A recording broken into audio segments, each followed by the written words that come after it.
आज का शेयर बाजार इतनी जबरदस्त तेजी से बढ़ा कि लॉसेस को प्रॉफिट में कन्वर्ट कर दिया। और सिर्फ एक पॉलिसी चेंज की वजह से शेयर बाजार में कितना ड्रास्टिक चेंज होता है ये डिस्कस करेंगे इस वीडियो में। जेलेंस्की वॉशिंगटन जाने वाले हैं ट्रंप से मिलने, और उसके साथ जा रहे हैं काफी सारे यूरोप के प्रेसिडेंट। और इंडिया की रेटिंग आई है कि कौन से देश के कितने % लोग इंडियंस को पसंद करते हैं और नापसंद करते हैं, और कैसे इंडियंस इंडिया छोड़ने के लिए पागल हो रहे हैं। तो बहुत कुछ है इस वीडियो के अंदर जानने के लिए।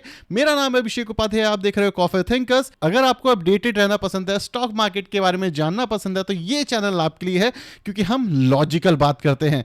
सो बिना टाइम वेस्ट करे सबसे पहले लाइक करो, उसके बाद सब्सक्राइब करो, और हम चलते हैं आगे वीडियो में। निफ्टी आज 24,850 के ऊपर जाकर के बंद हुआ, और सिंपल सा रीजन है एक सिंगल पॉलिसी। मोदी जी ने 15 अगस्त को यह अनाउंस किया कि डबल धमाका मिलेगा हमें इस बार दिवाली पे। मतलब दिवाली की खुशी तो होगी ही, लेकिन उसी के साथ साथ जीएसटी के अंदर भी मेजर कटौती होने वाली है।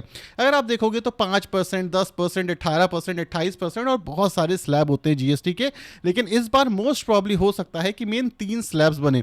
पहला स्लैब 5% का, दूसरा 18% का, और कुछ ऐसे प्रोडक्ट्स होंगे जो कि 40-45% के ब्रैकेट में भी आने वाले हैं। लेकिन मेजॉरिटी ऑफ द केसेस में जो आप और मैं डेली रूटीन के अंदर यूज करते हैं चीजें, वो 5% वाले टैक्स ब्रैकेट के अंदर आ सकती है। ये जीएसटी हटाने के पीछे 2 मेजर रीजन दिए। सबसे पहली चीज, जीएसटी को सिंप्लीफाई करने की कोशिश की गई, और दूसरी चीज, ज्यादा से ज्यादा पैसा लोगों के हाथ में बचे ताकि कम टैक्स देना पड़े। लेकिन इससे तीसरी प्रॉब्लम आएगी कि जो गवर्नमेंट टैक्स कमाती है उसके अंदर मेजर ड्रॉप आ सकता है। डेफिनेटली ये हम एज अ इन्वेस्टर के लिए अच्छा है, हमारी कंजम्पशन बढ़ाने के लिए अच्छा है, हमारे पास ज्यादा पैसा बचेगा। लेकिन गवर्नमेंट को भी अपने रिसोर्सेज देखने पड़ेंगे।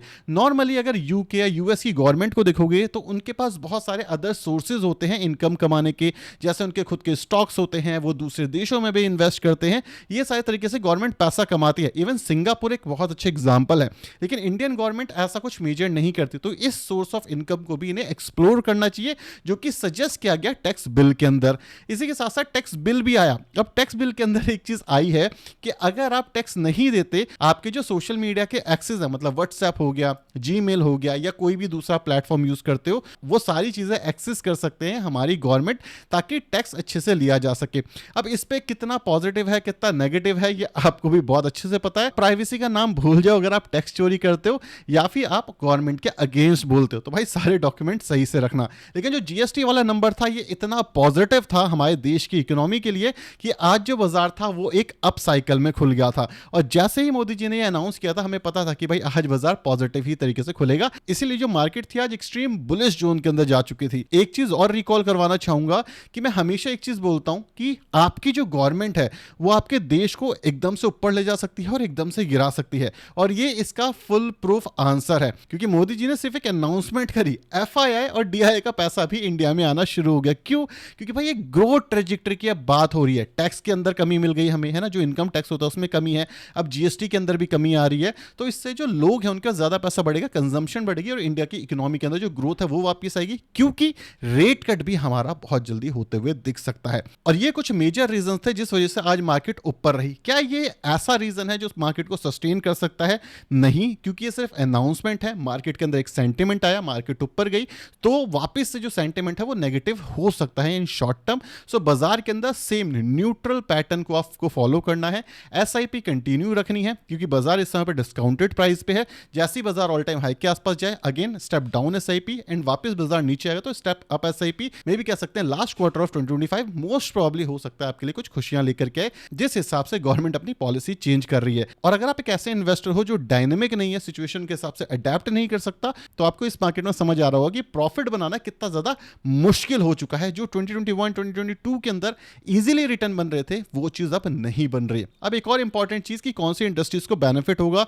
डेफिनेटली कार इंडस्ट्री को बेनिफिट होने वाला है, तो महिंद्रा एंड महिंद्रा बहुत अच्छे से आपकी नजर में हो सकता है। सेकंड, बजाज फाइनेंस, चोलामंडलम आज काफी अच्छे से अप रहे। क्यों? क्योंकि रेट कट भी होने वाला है, जीएसटी का पैसा, मतलब ज्यादा लोग लोन लेंगे, तो इस वजह से फाइनेंस सेक्टर में भी अच्छा पैसा बनेगा। Consumer durable and FMCG again one of the growth engine है इंडियन इकोनॉमी की। आईटी थोड़ा सा प्रेशर में डेफिनेटली आपको रहता हुआ दिख सकता है।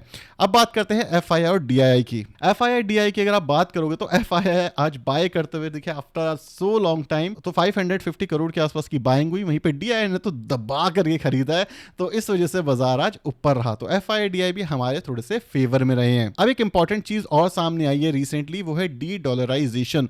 अगर आप देखोगे तो जो अमेरिका का डॉलर है ये मरता हुआ दिख सकता है, और इवन काफी सारे लोग फोरकास्ट कर रहे हैं कि डॉलर मरना शुरू हो चुका है बिकॉज ऑफ ब्रिक्स नेशन, कि भाई हम रिवोल्ट कर रहे हैं, हम आकर के लड़ रहे हैं यूएस से कि जिस हिसाब से आपकी पॉलिसीज हैं अब हम अपनी करेंसी बनाएंगे। अगर आप देखोगे ब्रिक्स एज अ ग्रुप काफी ज्यादा पावर होल्ड करता है। इंडिया इसके अंदर डेफिनेटली और स्ट्रांग हो सकता है, लेकिन फिर भी अगर हम एज अ ट्रेड शुरू कर देते हैं तो डॉलर को थोड़ी सी दिक्कत हो सकती है। और ये एक चिंता यूएस डॉलर के अंदर साफ साफ दिखने को मिल रही है। जो एक स्ट्रांग पोटेंशियल ये होल्ड करता था धीरे धीरे करके वीक हो रहा है, और इसके पीछे एक सिंपल सा रीजन है ट्रंप आकर ये हर दिन कुछ ना कुछ ऐसा कर देता है कि दुनिया को अब कहीं ना कहीं डॉलर पे विश्वास कम हो रहा है। और इसके कुछ साइन आपको स्टार्टिंग ऑफ द ईयर ही देखने को मिल गए थे कि जो गोल्ड के प्राइस थे जो सडनली रुक गए थे बढ़ना, क्योंकि लास्ट 1-1.5 साल से बढ़ रहे थे, वो एकदम से अगेन बढ़ना शुरू कर चुके थे। और जो गोल्ड है वो बढ़ने का नाम नहीं ले रहा बिकॉज ऑफ सिंपल रीजंस। हर इंसान अब डॉलर को तो होल्ड कर रहा है, लेकिन अपनी करेंसी को गोल्ड के साथ भी बैक कर रहा है, ताकि आगे चल करके स्विफ्ट सिस्टम से उन्हें निकाल दिया जाए या जो डी डॉलराइजेशन है वो शुरू हो जाए तो उनको मेजर हैम्पर ना हो। तो ये चीज भी थी जिस वजह से गोल्ड बढ़ रहा है, और जो डॉलर है उसके ऊपर एक मेजर प्रेशर देखने को मिलेगा। अब एक रिपोर्ट बहुत अच्छी पब्लिश हुई जिसमें बताया गया कि इंडिया को 24 कंट्रीज के लोग कैसे देखते हैं, पॉजिटिव या नेगेटिव नजरिए में। इसको देखो, इससे आपको इंडिया को देखने का व्यू मिल जाएगा। अगर आप ये सोचते हो कि भाई हम तो अपने नेशन है, हमें कोई फर्क नहीं पड़ता, तो इससे एक्चुअली काफी फर्क पड़ता है। क्यों? क्योंकि अगर आप देखोगे ऑनलाइन थ्रेट इंडियंस को मिल रहे हैं, इंडियंस को काफी सारा बैकलैश देखने को मिलता है अगर आप दूसरे देश में रहते हो। दूसरी चीज, अगर आप ट्रैवल भी करते हो तो भी काफी ज्यादा नेगेटिव नजरों से देखा जा रहा है, बिकॉज डेफिनेटली इंडियंस काफी बाहर जाते हैं, काफी अजीब अजीब हरकतें करते हैं, और कुछ फॉरेनर्स अगर इंडिया आते हैं तो उनके साथ में मिसबिहेव किया जाता है। लेकिन इन सब के बावजूद कितने देश हैं जो हमें आज भी पसंद करते हैं, वो ये रिपोर्ट हमें बताती है। तो अगर आप देखोगे तो यूएस के अंदर 48% हमें पसंद नहीं करते, लेकिन 49% लोग हमें पसंद करते हैं।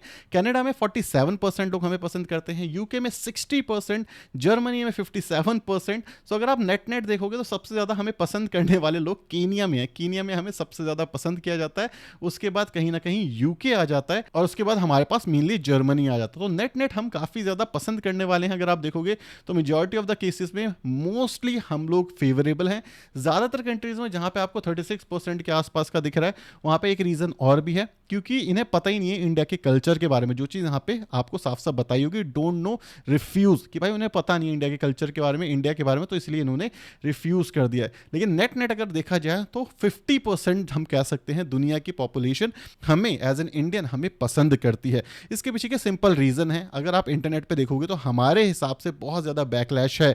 इवन काफी सारे जो इंटरनेट एंथुजियास्ट हैं वो हमें कहीं ना कहीं गिराने की कोशिश कर रहे हैं, लेकिन स्टिल जो हम यहाँ पे अपना स्टैंड रख रहे हैं स्लोली स्टेडली, और हम लोगों ने जो बड़े बड़े काम कर रहे हैं, जैसे अगर आप गूगल के सीईओ को देखोगे और अलग अलग कंपनी के सीईओ को देखोगे तो ज्यादातर इंडियन ओरिजिन से ही है, तो वो भी एक कहीं ना कहीं पॉजिटिव साइन लेकर के आता है। लेकिन नेट अगर मैं बात करूं तो ये जो ग्राफ है मेरे हिसाब से ये धीरे धीरे करके गिरता जाएगा।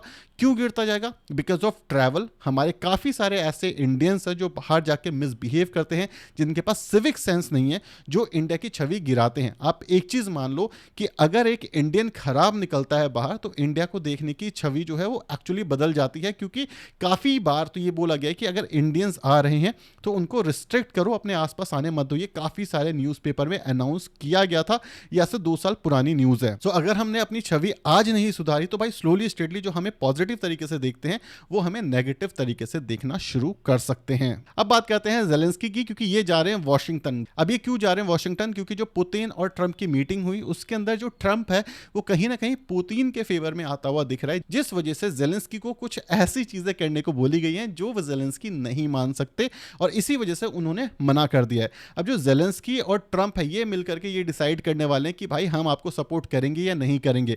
इनके पहुंचने से पहले ये ऑफिशियली बताया गया यूएस की साइड से कि भाई नेटो के अंदर ज़ेलेंस्की की एंट्री नहीं होने वाली, जिससे थोड़ा सा हड़कंप मच गया। लेकिन यहां पे एक और फन फैक्ट ये है कि जर्मनी, फ्रांस, इटली इन जैसी कंट्रीज के जो प्रेसिडेंट हैं वो जा रहे हैं ज़ेलेंस्की के साथ वॉशिंगटन, जिससे ये जो डिस्कशन है ये कॉन्क्रीट वे में निकल करके आई, क्योंकि इस समय पे आपको ही पता है जो ट्रंप है वो प्रो पुतिन हो चुका है, प्रो रशिया हो चुका है, जिस वजह से जो छोटा देश है जैसे कि यूक्रेन, इस पे काफी ज्यादा प्रेशर पड़ रहा है। अब जो यूक्रेन है इसके पास काफी सारे वेपन्स हुआ करते थे, लेकिन डेफिनेटली इन्होंने भाई सरेंडर कर दिया। इन्होंने बोला कि आप लोग हमारी रक्षा कर लेना, और आज ये इस सिचुएशन के अंदर आ चुका है।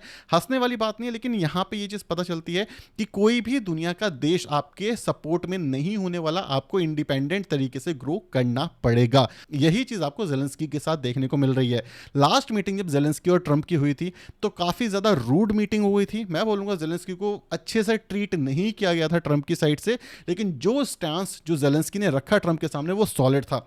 सो अगेन उस तरीके की मीटिंग का स्ट्रक्चर ना बन जाए, तो इसी वजह से अलग अलग लीडर्स जो कि नेटो के अंदर हैं वो आकर के ज्वाइन करेंगे इस मीटिंग को, और देखेंगे कि भाई मीटिंग थोड़ी सी स्मूथ हो और राइट डायरेक्शन के अंदर जाए। डेफिनेटली अगर ये मीटिंग अच्छी नहीं जाती, रशिया यूक्रेन के बारे में चीजें सही नहीं होती, तो अगेन इंडिया जो है वो घुन की तरह पिसने वाला हो सकता है और टैरिफ लग जाए।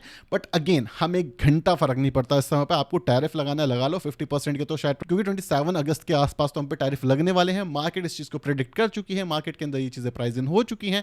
मोस्ट प्रॉब्ली ट्रंप यहां से निकल सकता है अगर 50% टैरिफ लग भी गया तो टेक्सटाइल सेक्टर डेफिनेटली हैम्पर होगा, बट अदर देन दैट चीजें सॉलिड रहेंगी, आगे जाकर के ग्रोथ के सेक्टर में मूव कर जाएंगे। हर चीज का सॉल्यूशन है, डरने वाली बात नहीं है। Short term problem for sure होगी, लॉन्ग टर्म इशू नहीं। हमें यह पता चल गया कि किस पे ट्रस्ट नहीं करना है, ये चीज क्लियर होना हमारे लिए जरूरी है। बट नेट मुझे लगता है चीजें सही हो जाएंगी। दिक्कत वाली बात ऐसा मुझे नहीं लगती कोई मेजर इश्यू होगा, क्योंकि बाजार में अगर ऐसा होता कि सेंटिमेंट खराब होने वाला है तो बाजार ऑलरेडी गिरना शुरू हो चुका होता। अब बात करते हैं इंडियंस की कि वो इंडिया छोड़ के क्यों जा रहे हैं। रिसेंटली एक न्यूज पब्लिश हुई थी जिसमें बताया गया था over 2 lakh Indians give up citizenship in 2024, और ये गवर्नमेंट का डेटा है। मतलब 2 लाख इंडियंस ने इंडिया के सिटीजनशिप जो है वो छोड़ दी। क्यों छोड़ दी, किस लिए छोड़ दी, और ये कौन इंडियंस है? सबसे पहले आप ये समझो, सबसे पहली चीज ये है कि इंडिया के अंदर वैसे भी अमीर लोगों की कमी है। 0.1% जो है इंडिया का मोस्ट वेल्थ 30-35% होल्ड करते हैं। इसके बाद टॉप 3 to 4% अगर आप मानोगे तो बाकी का बचा हुआ वेल्थ होल्ड करते हैं। 30% वेल्थ बाकी की 90% जनता होल्ड करती है। मतलब 60% टॉप 4 to 5% ले जाते हैं इंडिया के अंदर, ठीक है।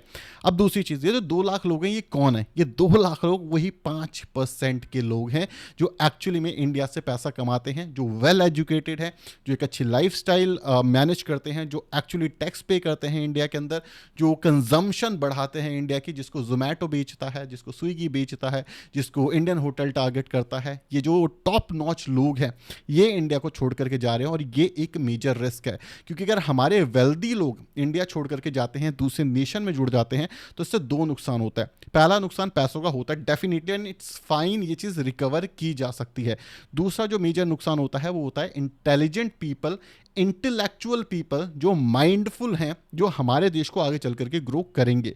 और वही लोग अगर देश छोड़ करके चले गए, और जो बची हुई जनता है वो जनता है जो ना ग्रो पे फोकस कर पा रही है, ना वो आगे बढ़ पा रही है, ना वो प्रोडक्टिव टास्क कर पा रही है, वो एवरेज और बिलो एवरेज लोग हैं। तो आप ये सोचो देश का क्या हाल होगा। तो ये एक चिंताजनक बात है। अगर आप चाइना को कंपेयर करोगे इंडिया से, तो चाइना पैकेजेस, हाई पैकेजेस दे रही है इंटेलिजेंट चाइनीज को, ताकि वो अपने देश में वापस ला सके उन लोगों को यूएस से। बट इंडिया में क्या हो रहा है, इंडिया में थोड़ी सी चीजें बहुत मतलब अलग लेवल पर चल रही है। एक साइंटिस्ट है, काफी पॉपुलर चीज आपने सुनी होगी, एक साइंटिस्ट था जो फॉरेन में काम करता था, वो इंडिया में वापस आया क्योंकि उसको इंडिया में ग्रो करना था, ठीक है, इंडिया को आगे ले जाना था। लेकिन क्या होता है, ये आई थिंक चंडीगढ़ की इंसिडेंट है जितना मैं रिकॉल कर पा रहा हूं, एक पार्किंग के चक्कर में उसकी डेथ हो जाती है। क्यों? इंटेलिजेंट इंसान, बाई सिविक सेंस है उसके पास, पार्किंग के चक्कर में लड़ाई हुई and then he is dead, right. इसका एक साफ साफ मतलब ये है कि अगर आप इंटेलिजेंट हो, आप काम हो, आप सिविक सेंस वाले इंसान हो, जो भाई मतलब रोड के कोने पे सूसू नहीं करता, कोने पे चलते थूकता नहीं है, गाली गलौज नहीं करता किसी से, सो आपके लिए इंडिया में रहना थोड़ा मुश्किल है, क्योंकि आप टैक्स भी ज़्यादा दे रहे हो, आपको ऐसे लोगों से डील करना पड़ेगा। एक बेसिक एग्जांपल दे देता हूँ मैं, रिसेंट जो केस हुआ वो था एलविश यादव वाला, जिसके अंदर उसके घर के ऊपर गोलियां चली। अब एलविश यादव अपने आप में एक बहुत ही अलग यूनिक पर्सनैलिटी है, उसको ना जाए उसके ऊपर, वो भी कुछ अलग है यार, उसके ऊपर डिस्कस करने लायक नहीं है। लेकिन सेफ्टी का है, क्वेश्चन मेरा है सेफ्टी का है। कोई भी इंसान गोलियां चला रहा है, और आप देखोगे हर दूसरे दिन किसी को हरास किया जा रहा है। कोई बंदी अगर दिल्ली आती है तो वहाँ पे मतलब जो ड्राइवर्स होते हैं वो हरास करते हैं, जैसे ऊबर का केस एक सामने आया, कोई किसी को छेड़ दे रहा है। लड़के सेफ नहीं आजकल रात में रोड पे चलते हुए, कोई किसी को भी मार दे रहा है। एक्सीडेंट के केस के अंदर पैसे दे करके लोग छूट जाते हैं, कोई लायबल नहीं है। ठीक है, 4 दिन 5 दिन इंटरनेट पे चीज़ें चलती हैं, देन 6th डे नहीं पता। एग्जांपल दे देता हूँ, फरारी वाला केस आपने सुना होगा, लेटर लिखवा के छोड़ दिया, देन क्या अपडेट है उस पर? कोई अपडेट नहीं, किसी को नहीं पता क्या चल रहा है। कोलकाता के अंदर जो केस हुआ डॉक्टर के साथ, किसी को नहीं पता क्या चल रहा है। ठीक है, सो जो इंडियंस हैं, जो हाई नेटवर्थ इंडियंस हैं, वो इंडिया छोड़ के जा रहे हैं बिकॉज सेफ्टी इशू है, टैक्स हाई है, रोडों पे गड्ढे हैं। ठीक है, और जो प्रोमिस किए जाते हैं वो नहीं है।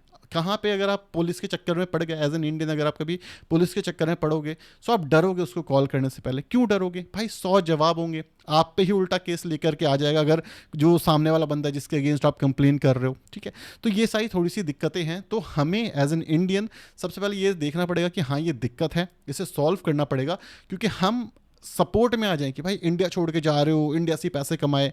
हाँ, बट रीज़न समझो, अगर रीज़न अच्छे होंगे तो हम इंडिया में रहना चाहेंगे। इंडिया में हज़ारों पॉजिटिव चीज़ें हैं, लेकिन कोई अपनी ज़िंदगी, अपनी बहन बेटी को सेफ रखने के लिए अगर इंडिया छोड़ रहा है और उसके पास वो कैपेबिलिटीज़ हैं, तो हम ये नहीं कर सकते। मुझे आप ये बताओ कि अगर आपको अभी दे दिया जाए कि भाई 10-20-40 करोड़ रुपए दे दिया जाए, तो आप क्या करोगे? इंडिया में रहोगे, इंडिया छोड़ करके बाहर जाओगे? आपका क्या थॉट प्रोसेस है? आप क्या सोचते हो इंडिया के बारे में? ग्रोइंग है, बहुत अच्छी कल्चर है, बहुत अच्छी सोसाइटी है, मैं ये सब मानता हूँ, लेकिन सेफ्टी एक मेजर कंसर्न है मेरा इस समय पे। चाहे आप मेल हो, चाहे आप फीमेल हो, मेल हो, शादी हो गई तो भाई डाउरी के केस में भी आपको फंसाया जा सकता है, कोई नहीं सुनेगा, आपको सीधे उठा करके टांग दिया जाएगा, एंड नो वन बॉदर्स कि आपके साथ क्या होता है। अगर आप फीमेल हो, हरास किया जाएगा, अगेन बंदा अमीर है तो नो वन बॉदर्स आपके साथ क्या होता है। सो डिपेंडिंग ऑन आप कौन सी सिचुएशन में हो, मुझे कमेंट करके जरूर बताना आपके क्या थॉट प्रोसेस है इसके ऊपर। बट ये चीज़ कंसर्निंग है कि हाई नेट इंडिविजुअल्स इंडिया छोड़ करके जा रहे हैं। ऐसे ही चलता रहा तो जो इंडिया का एक्चुअल ब्रेन है, जो इंडिया को ग्रो करता है, वही रुक जाएगा। और अगर आप देखोगे तो रिसेंटली केसेस बहुत ज़्यादा बढ़ते जा रहे हैं। सो आई होप आपको वीडियो पसंद आई होगी, काफ़ी लंबी हो गई, बट पसंद आई तो वीडियो को लाइक और चैनल को सब्सक्राइब कर देना, ताकि ऐसे टॉपिक्स में और आपके लिए लेकर के आता रहूं। Thank you so much for watching this video. Tata, bye, signing of.